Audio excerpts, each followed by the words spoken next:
Welcome to a brand new episode of the Jampack Report, today for May the 8th of 2020. Of course, my name is Samuel Adams, and this is a daily gaming news podcast meant to bring you the hottest news you need to know from around the industry. Hosted on YouTube and podcast services around the world 5 days a week, it is your one-stop shop for all of the hottest gaming news that you need to know. So if you enjoy the show and you like what you see, be sure to hit that subscribe button on YouTube or podcast services around the world and get the show delivered to you Monday through Friday. However, on yesterday's program, we talked about the Inside Xbox event, showing more about what games are going to be coming from third parties to the Xbox Series X, and by nature, other next-gen consoles, specifically the PlayStation 5 as well as the PC space. But today we have a bit of an apology, a message of understanding from a member of the Xbox team, and on top of that, somebody from the team at Ubisoft behind Assassin's Creed Valhalla as well. It seems the voices of the fans did not fall on deaf ears after a lot of outrage was found on social media because of the underwhelming nature of yesterday's event. On top of that, we're talking about the Tokyo Game Show 2020, Super Mario 64 on PC.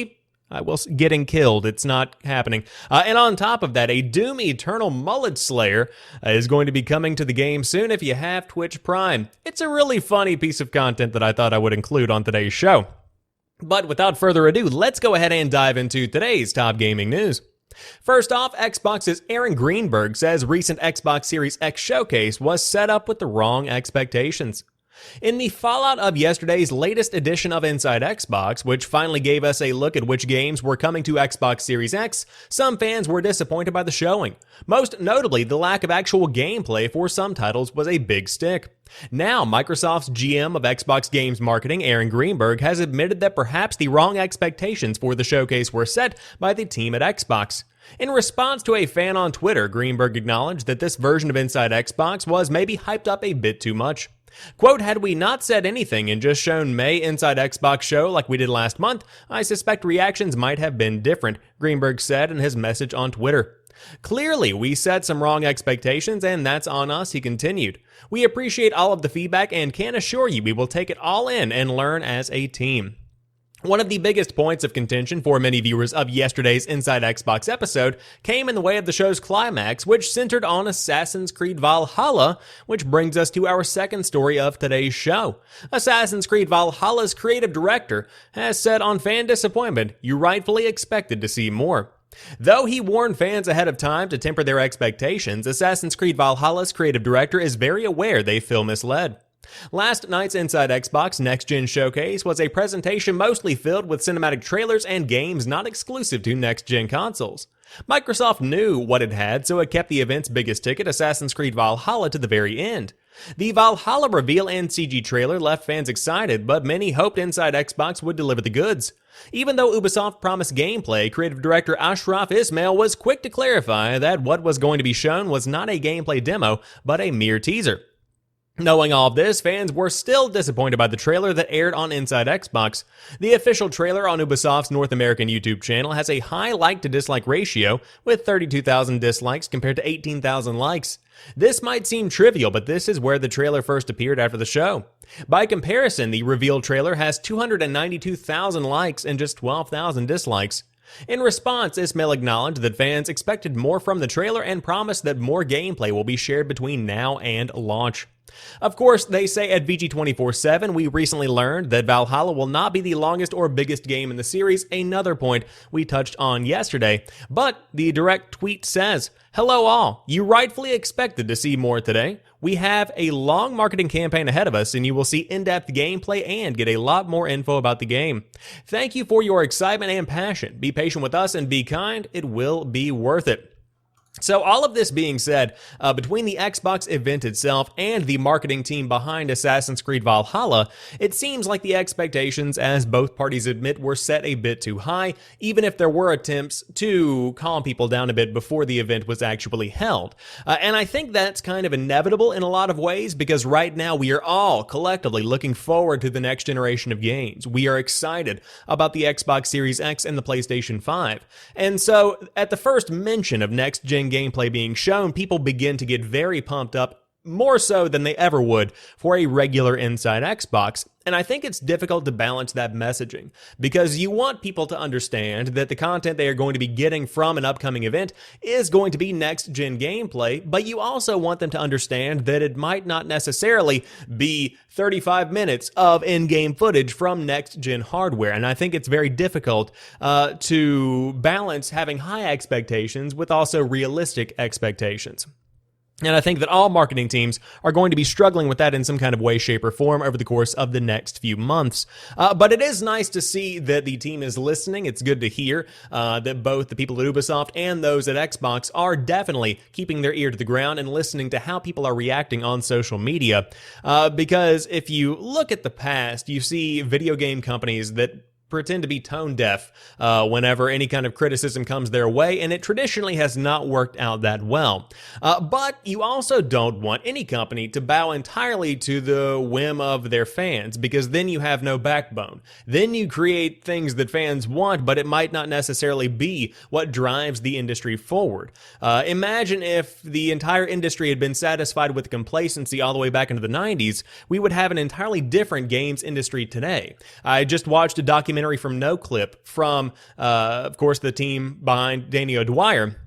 And it was on the world of guerrilla games and how they wanted to push themselves and they wanted to break out of the bubble that they had with Killzone. And of course, they went on to create Horizon Zero Dawn, and they're continuing on with that franchise and who knows what else, and also dabbled in the world of Death Stranding. But if they hadn't pushed out, if they had been complacent with being the Killzone guys, we never would have gotten one of the most iconic PlayStation IP that exists today. And so with all of that being said, I think that the next gen is still on track, but this is going to be something that we continue to see month after month as fans continue to struggle with where to place their expectations as the new consoles are beginning to roll out. However, we won't be seeing anything at this year's Tokyo Game Show, at least not in person, because TGS 2020 has been canceled. This year's Tokyo Game Show has been officially canceled due to, you guessed it, the coronavirus pandemic. It definitely does not come as a surprise, seeing as Game Developers Conference and other big gaming and tech events for 2020 had to be scrapped in an effort to prevent the spread of COVID-19. Social distancing at huge conferences would be impossible after all, especially since going to TGS's usual venue, Makurai Mess. I massacred that. The usual place usually means having to take Tokyo's packed trains. Quote, due to the outbreak of novel coronavirus, COVID-19, on a global scale, and the situation remains unpredictable in Japan as well, the organizer and the co-organizers have reached this decision after a long consideration to place the utmost priority on the health and safety of visitors, exhibitors, and stakeholders. We ask for your understanding and cooperation, the organizers said in a statement. Like other canceled events for this year, the in-person TGS conference will be replaced by an all-digital affair. It is not entirely clear if it will still take place from September 24th through the 27th, but the organizers said they are planning an online alternative and will release more details later this month. If you want to know my thoughts on this, you can go back and look at the E3 cancellation video, the GDC cancellation video, the any kind of event that's been canceled. It's for the greater good. Does it suck? Yes, but it is going to continue to drive innovation in the industry, and I'm excited to see where digital events go and how they continue to push the boundary, because you can simply host something that is kind of a stand-in in preparation for the next year's show, or you could reach a much larger audience than you could ever have reached organically from person-to-person physical style events, and I think there's a lot of value there that could be gleaned. But regardless, if you were looking forward to the Tokyo Game Show for 2020, it is not going to be happening, at least not in the physical format. However, Nintendo has gone after a Super Mario 64 PC port with the copyright claims that we all knew were coming. Lawyers for Reddit have reportedly filed copyright claims to take down videos and posts related to the Super Mario 64 PC port that was released in early May, according to Torrent Freak. A 12-minute video of the game in action was removed from YouTube. The fan-developed port of Super Mario 64 grabbed headlines for its 4K resolution and ultra-widescreen support, and the ability to play the game with controllers like an Xbox gamepad. Unlike other versions of the Nintendo 64 game playable on PC through emulators, the project ran natively in DirectX 12. Nintendo, vigilant about protecting its copyrights, has reportedly enlisted the law firm Wildwood Law Group to try and scrub the listings of Super Mario 64 for PC from websites, including Google search results, Reddit posts with direct links to the download, and file hosting services. The release of Super Mario 64's PC port comes after efforts to decompile the Nintendo 64 game's source code and a massive leak of Nintendo documents and console source code. Polygon has reached out to Nintendo for comment on the copyright claims and will update when and if the company responds, which they have not yet done so. This is something that we did not have time to talk about earlier in the week, but it is significant because traditionally, if you don't know, Nintendo games have not been released on PC. I don't believe that any actually have, and of course, certainly no Mario game has been released on the PC, at least not from Nintendo. Of course, emulators do exist. You see them used frequently in the world of live streams and in the world of speedruns, but this is something that was entirely unique. This was Super Mario 64 with a high resolution. I believe somebody was even working on an RTX mod that increased the fidelity of the lighting. That would have been phenomenal. But right now it looks like the project is going to be put on ice and probably never see the light of day again unless you already have somebody that knows somebody and can get you in on the action. But I also struggle to say that I completely disagree with the decision because, again, it is Nintendo's IP, and who knows what could happen if the wrong code gets in the wrong hands.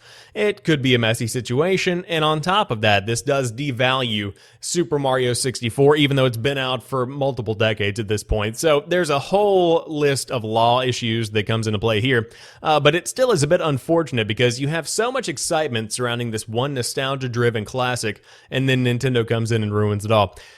But it is the year of Mario, and I will say that this makes sense for them to take down the PC port if there is the rumored Mario 64 or Super Mario 64 port coming to the Nintendo Switch. That could absolutely impact the sales of that game because I would wager that the version released on PC from somebody that's in the community might run even better than what Nintendo is going to release on the Nintendo Switch in 2020.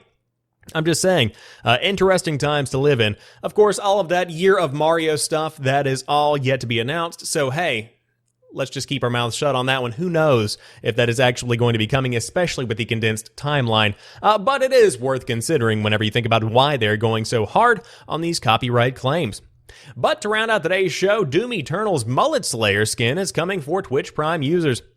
While not the most distinguishable hero on the block, there is no denying that the demon-slaying space marine of id Software's Doom Eternal cuts a pretty imposing figure, clad in futuristic body armor and kitted out with ominous helmets. But what would happen if your old dad decided he wanted to have a stab at defeating Hell's minions?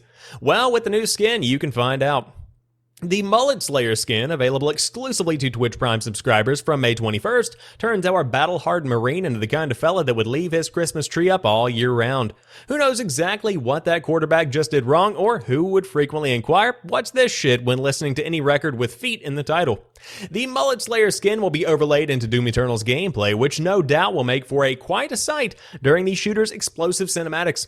I personally, the author says, can't wait to see this good old boy laying waste to the underground world while endlessly reminiscing about that one game-winning catch he scored in high school, or that time he got to sniff the prom queen's hair during Hands Across America. What? Who wrote this? Chris Moyce, what's wrong with you, man? Unfortunately, there has been no word that the Mullet Slayer skin will be made available for users outside of Twitch Prime, but that's why we have trial accounts. Am I right? Right. Stick with me, our kid.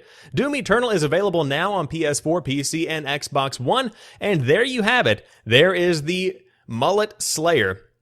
He has, of course, you see below his hand holding the shotgun, a gut hanging out with a pair of suspenders holding up his blue jeans, and then a t-shirt that says extra thick. And of course, you have the full mustache and mullet to boot. What a world, let me tell you. But if you do want to dive in and give it a look, again, you can dive in and get it for free with Twitch Prime.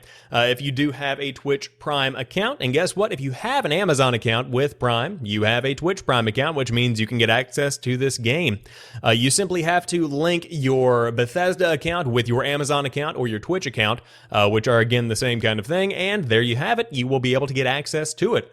So, get it May 21st if you did want to give it a shot. And of course, the game is also out on Google Stadia, which I would assume is going to be also participating in the fun. However, that rounds out today's episode of the Jampack Report. If you enjoyed this one, drop me a like down below. And of course, let me know what you thought about today's stories. How do you feel about the Xbox event from yesterday? Were you looking for more, or did it meet your expectations? On top of that, were you planning to go to TGS, and how do you feel about it becoming a digital-only event?